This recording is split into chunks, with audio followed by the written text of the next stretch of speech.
Hello guys, this is me Priya Pandey. कैसे हैं आप लोग? आई होप आप लोग बहुत ही अच्छे होंगे। कमेंट करके ज़रूर बताइएगा कि आप लोग कैसे हैं। आज मैं फिर एक मेकअप लेके आ गई हूँ। आप शादी में जा रहे हैं या कहीं भी किसी फंक्शन में जा रहे हैं तो आप ये मेकअप कर सकते हैं। तो मैंने पहले लगा लिया टोनर। टोनर लगाने के बाद आपको 5 मिनट छोड़ना होता है ताकि वो ड्राई हो जाए। उसके बाद मैंने अप्लाई कर लिया मॉइस्चराइज़र हम अपने फेस पे भी लगाएंगे और नेक का ख्याल भी हमको रखना होता है।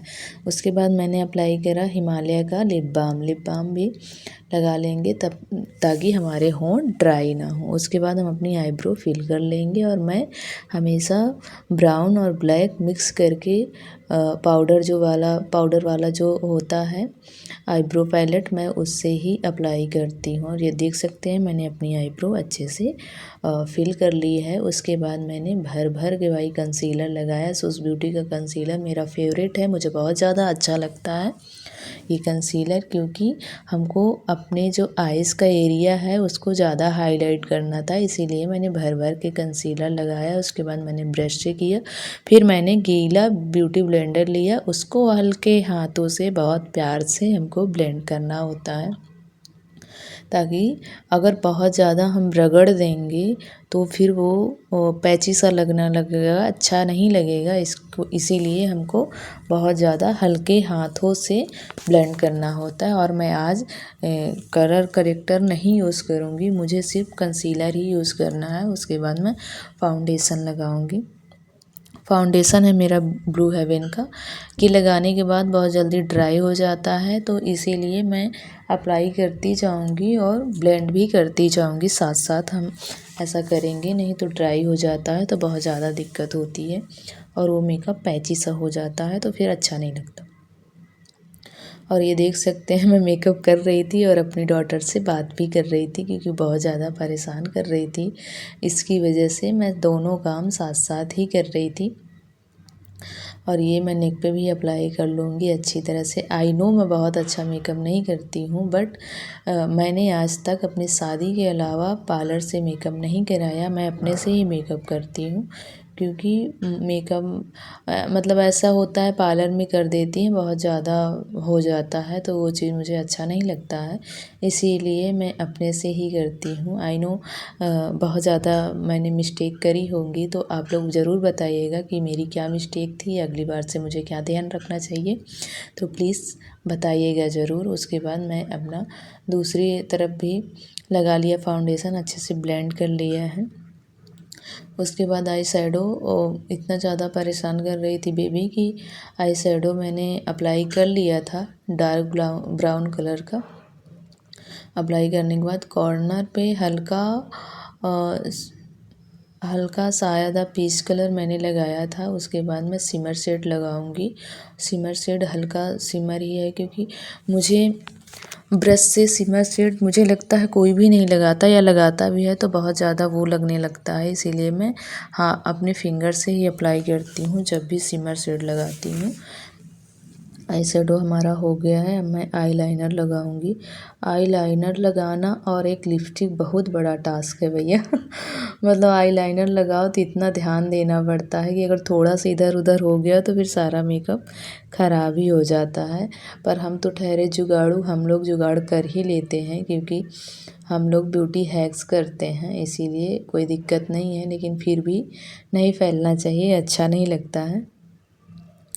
इसकी वजह से मैंने आईलाइनर थोड़ा सा विंग निकाल दिया है, आईलाइनर लगा लिया है, अच्छे से लग गया है। फिर मुझे ऐसे लग रहा था कि बहुत ज़्यादा खाली खाली सा लग रहा है, तो उसका हम बाद में देखेंगे। पहले मैं ब्लश लगा लूँगी। ब्लश लगाने के बाद थोड़ा सा मैं कॉन्टोरिंग भी करूँगी, बहुत हल्का हल्का सा, क्योंकि कॉन्टोरिंग करना मुझे नहीं लगता कि मेरे फेस पे ज़्यादा ज़रूरत है, लेकिन फिर भी थोड़ा सा कर लेते हैं।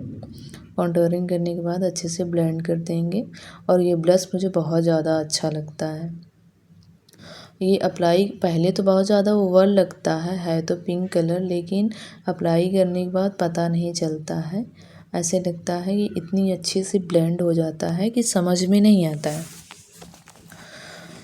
उसके बाद मैं हमेशा जो गीला ब्यूटी ब्लेंडर होता है उसी से लूज़ पाउडर अप्लाई करती हूँ, डायरेक्टली नहीं लगाती हूँ। मैं पॉन्ड्स का लूज़ पाउडर अप्लाई करती हूँ हमेशा। और डायरेक्टली लगाने से क्या होता है, बहुत ज़्यादा हो जाता है, इसीलिए पहले अप्लाई लूज़ पाउडर लेने के बाद हाथ पे मैं रफ़ करती हूँ, उसके बाद ही फेस पे अप्लाई करती हूँ। फेस पे लगाने के बाद अच्छे से अपने नेक को भी कवर करेंगे, क्योंकि नेक और फेस, ईयर, ये सारे चीज़ कवर करने होते हैं, नहीं तो बहुत ज़्यादा अलग लगने लगता है, इसीलिए अच्छा नहीं लगता। फिर मैंने फेसेस कनेडा का कॉम्पैक्ट पाउडर लिया, उसको भी मैं ब्यूटी ब्लेंडर से ही लगाऊंगी, क्योंकि मुझे आज बहुत ज़्यादा ज़रूरत नहीं थी कॉम्पैक्ट पाउडर की, क्योंकि मैंने भर भर के कंसीलर लगाया था और फाउंडेशन इतना ज़्यादा नहीं लगाया था, बट कंसीलर लगाया था, उससे सारे मेरे जो दाग धब्बे थे सारे हाइड हो गए थे। और उसके बाद मैं लगा लूँगी हाइलाइटर। हाइलाइटर मुझे बहुत ज़्यादा पसंद है, हालांकि मैं बाहर जाती हूँ तो मैं हाइलाइटर ब्लश वगैरह नहीं लगाती, बट ऐसे कोई फंक्शन वगैरह होता है तो मैं लगाती हूँ, मुझे बहुत ज़्यादा अच्छा लग रहा था।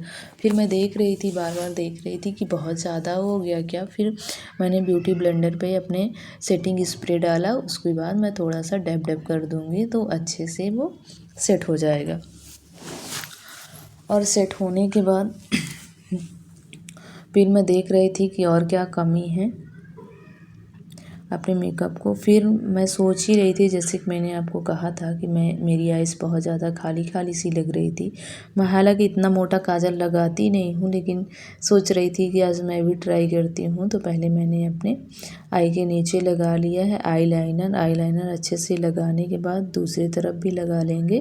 दूसरी तरफ भी लगाने के बाद पतला पतला सा आईलाइनर लगाने के बाद फिर हम जब काजल लगाएंगे ना तो वो बहुत ज़्यादा अच्छा लगता है मुझे। मैं दूसरों को देखती थी, मुझे अच्छा लगता था, बट मैं लगाती कभी भी नहीं थी। मुझे ऐसे लगता था कि बहुत ज़्यादा ओवर ना हो जाए। फिर उसके बाद मैंने लैक्मे का काजल लगाया और ये देख सकते हैं काजल मेरा अप्लाई हो गया है। और सच बता रही हूँ, ऐसे तो नहीं, बट अगर किसी शादी वादी में हम जा रहे हैं, मैरिड हैं, तो ये काजल सच्ची में बहुत ज़्यादा अच्छा लगता है। आप लोग ट्राई ज़रूर करिएगा, अच्छा लगता है काजल। हालांकि मुझे नहीं अच्छा लगता था, बट मैंने पहली बार लगाया और अच्छा लग रहा था। उसके बाद मुझे ऐसे लग रहा था नीचे थोड़ा सा मुझे सेट करना चाहिए। मैंने थोड़ा सा लूज़ पाउडर लिया, ब्यूटी ब्लेंडर पे ही डैब डैब कर दूँगी आइज़ के नीचे, हल्का हल्का सा ब्लेंड कर दूँगी, तो वो काजल फैलेगा नहीं।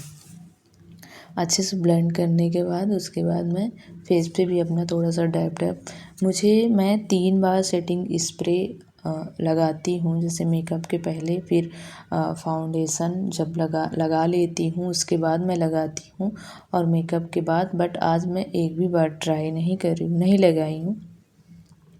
और उसके बाद जैसे कि आपको पता है, मुझे न्यूड लिपस्टिक बिल्कुल भी नहीं पसंद आती। पसंद है, दूसरों के ऊपर देखती हूँ तो बहुत अच्छा लगता है, बट मेरे ऊपर नहीं अच्छी लगती। मुझे वाइन कलर या मरून शेड बहुत ज़्यादा अच्छा लगता है। तो मेरे पास 3-4 लिपस्टिक हैं, बट वो रेड ही है, या तो बहुत ज़्यादा न्यूड है या तो बहुत ज़्यादा डार्क, तो वो चीज़ नहीं अच्छा लगता। उसके बाद मैंने ब्लैक क्या कहते हैं आईब्रो पेंसिल रखी थी, वो मैंने अप्लाई कर लिया ताकि मेरी रेड लिपस्टिक मरून हो जाए। और देख सकते हैं मैंने हुडा ब्यूटी की लिपस्टिक लगाया। उसके बाद मैं अपना सिंदूर लगाऊंगी, और सिंदूर लगाने के बाद जितनी भी मैरिड लेडी होंगी उनको पता है, सिंदूर लगाने के बाद एक अलग ही चेहरा खिल जाता है। सिंदूर जैसे जैसे मैं लगा रही थी, मुझे ऐसे लग रहा था कि मेरा मेकअप कंप्लीट सा हो गया है। और ये देख सकते हैं मैंने सिंदूर अप्लाई कर लिया है और वैसे ही चेहरा खिल गया है। और उसके बाद हम अपनी लगाएंगे सबसे फेवरेट चीज़, बिंदी। अगर मैं वेस्टर्न ड्रेस भी पहनूँ ना, तब भी मुझे लगेगा कि मुझे बिंदी लगानी चाहिए। और ये मैं पास इतना करके इसलिए दिखा रही थी, ये दिखा रही थी कि मेकअप करने के बाद आप अपने फेस का टेक्सचर नहीं बदल सकते। मेकअप जो होता है वो दूर से देखने की चीज़ होती है। तो आप देख सकते हैं कितना अच्छा लग रहा है। यहाँ पे मैंने कोई फ़िल्टर या लाइटिंग नहीं यूज़ करी है। तो प्लीज़ आप लोग कमेंट करके ज़रूर बताइएगा कि मेरा मेकअप कैसा है। Thank you.